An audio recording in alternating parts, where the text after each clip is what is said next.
大家好，我是小易。今天我们做一道家常菜——清汤三鲜。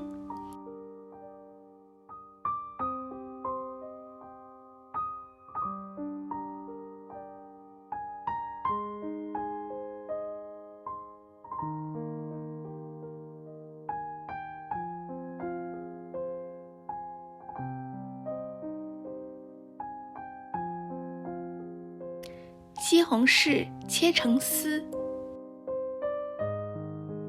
培根选择瘦肉较多的部分，把培根和瘦肉都切成丝。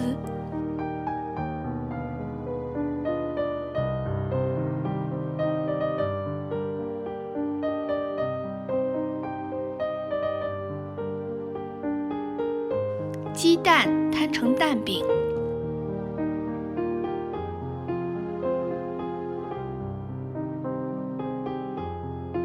把蛋饼切成细丝。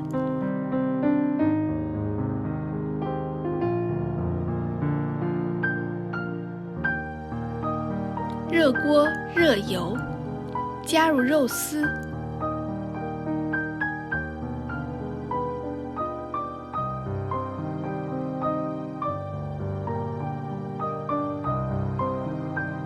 水开后，继续煮5分钟，熬出肉香。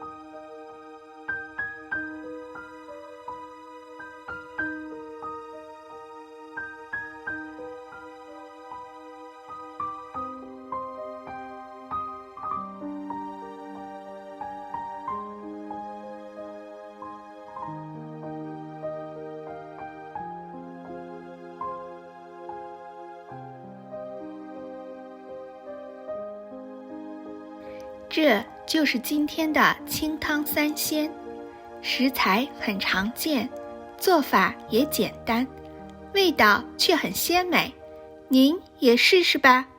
谢谢大家收看，有收获的朋友，请您帮我点个赞，或者订阅转发我的频道。我是小易，我们下集再见。